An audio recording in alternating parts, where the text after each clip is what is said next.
you just explain modern day slavery better than I heard it from anybody else because that's the exact process.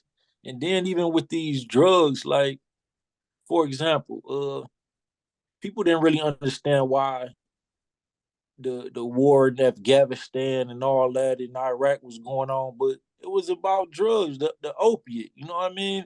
And then like they'll put a title on it and say this form of opiate is heroin, right? So we're gonna call this a controlled substance, and if you sell this form of opiate, then or fentanyl, then you could get 30 years life. You know what I mean? But then they put another form into pills and call it Percocets. You know what I'm saying? Yeah. And you know what I mean? and most of our culture, like I'm not I don't even pop Percocets before. You know what I mean? No disrespect to my mama, I love her. She pop Percocet. It's females that I done hung out with who probably 20 years old. They popping Percocets. So it's like, wow, now we got people of all ages doing heroin in a different form, heroin or whatever you want to call it, in a different form, and it's acceptable now because Future, I love Future. He's one of my favorite rappers, but Future, put out a song saying Molly Percocet, and yeah, they make you feel good. They make you feel good, but you got to understand that's the same feeling that they had in the 70s. You know what I'm saying? That they was old. This shit been going on forever. It's just in a different form right now, and we see how they turned out. We call them hypes or dope fiends or junkies now, but that's the outcome of doing these things. And I done seen it happen fast. I done seen the little 19-year-old females who was popping perks. By the time they 23, they doing actual heroin now. You know what I mean? And so it happens so quick. You know what I mean? But they could legally, if you're a pharmacist or you're a doctor, you can legally sell this drug. You know what I'm saying? And it's the same thing that we selling on the streets, getting life, folk. You know what I mean? But we're gonna make it to where y'all can legally sell it and still get rich and make millions and billions off of it. But we're gonna put this form of opiate out there to them so we can trap them and keep this slavery going on. Like you said, in prison, niggas who wouldn't work a day on the streets, happy to work enslaved for 9 cents a day in prison. Yeah, that's crazy. And it's sad. Like you could have, shit, if you gonna do that, you could have worked for $9 on the street. You know what I mean? $19 even. Probably, you know what I mean? But that wasn't good enough for you. And I ain't much different. Like I never really worked a job. I don't think I could ever maintain a job. And it's kind of sad because I started selling drugs at 11, so my conditioning is all fucked up. You know what I mean? Like I seen when I was 11 that I could make $1,000 a day. You know what I'm saying? Trying to work a job, shit, I could never make no more than $100 a day. You know what I'm saying? Remote job, so it's hard. Like it just don't sit right with me. So now it's like, okay, if I ain't gonna sell drugs, I still got to be independent and be an entrepreneur at least, and sell something that I can make $1,000 a day off of. You know what I mean? But I'm not finna work at McDonald's and slave for them for 8 hours a day. You know what I mean? When I know shit, in 8 minutes I done made more money than that. You know what I mean? So it's just my conditioning that I got to recondition myself, and I think as a culture we all need to be reconditioned. You know what I mean? Yeah. Because they got us all fucked up in the head, for real, for real. And it all relates back to like the cycle where man, we just got to get some strong males back in these communities, because like you said, being a dad, it's not always the man's fault. You got the women, and sometimes they don't want to, they mad at you even though they have your son, but then they're robbing him from a father, which is impacting him. So he grows up feeling some kind of way about Black men. So that translates into him having certain transgressions against other Black men because of his father's relationship. Because I know for me, I know it was easy for me to be mad at other dudes when I got to start messing around with the hood, because I felt like my stepdad, I said when I got to a certain age, I was gonna whoop his ass. And I confronted him. He didn't even recognize me. I was bigger than him. I was like on swole, and I'm like, nigga, what's happening? And he looked at me, and I don't know if he recognized or he acted like he didn't know me, but I actually confronted him like I hadn't seen him in about 7 years after my mom got divorced, and I had that anger. You know what I mean? So that anger, it took a long time for me to figure out where that came from, for me to say, hey, man, when I see another brother now, it's more love. Like, hey, man, what's up, man? I see you at a car show or over here. I'm like, I see another brother. I'm like, shit, there's another brother up here. What's up, man? It feels good to see brothers in places where I wouldn't see them.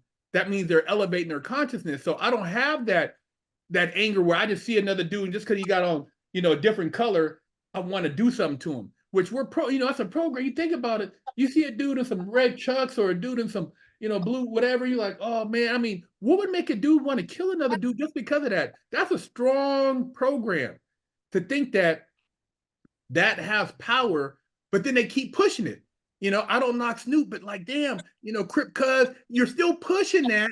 And how many people have died from that look like you? There's no unity in that. So when we were doing back in the day, we're all in the same gang, self-destruction. It ain't about self-destruction. We were coming together and then it just all fell apart again. But when you think about it, you get in prison, and I know, a lot of the Hispanics stick together, but the brothers, oh man, you from this part of town, you from this part, you from over here, or this dude over here. But at the end of the day, bro, it's a survival thing. So, you get in there, you might kick it with a blood or kick it with the dude who's GD. I knew GDs. I knew dudes from New York. I knew some dudes from B-More. I knew all these dudes, but everybody had their little clique. But I'm just thinking, if these guys all got together, dude, it'd be crazy. It'd be crazy, man. If you had dudes from B-More, GDs from Chicago, guys from Florida, networking, talking about buying real estate, building businesses, bro, that would be incredible. But I mean, it's just so much, there's so much, ego and divide. And then another thing I see is that when stuff like that gets close to happening, it's almost like what Malcolm was doing when he left and went to Mecca and came back, and he started talking about like expanding the whole movement. We got to get rid of this dude. He about to, he's powerful. He's about to have him stop tripping. We can't have that. Yeah.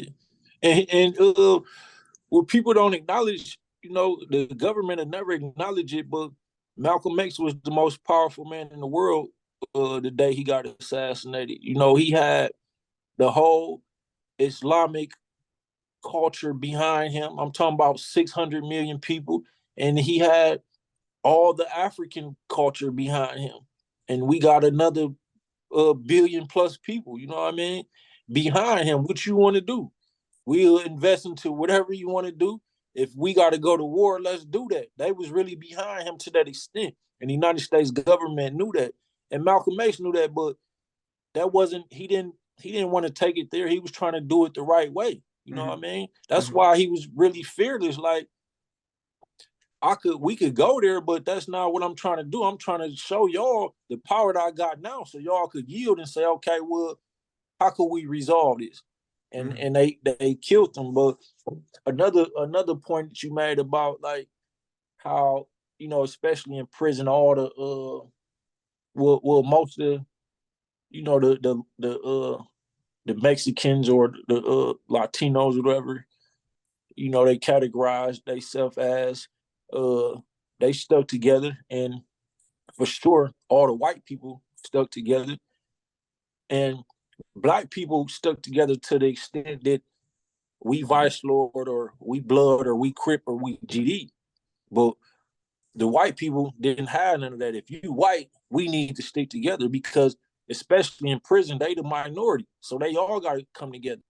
And then you got the Latinos, and they see the same thing. They most of the prison population is like 80% Black people, something like that, probably 70, but it's mostly Black people. So you could have a bunch of GDs, and they still the majority amongst whites. But you know, a lot of people don't credit Larry Hoover for this.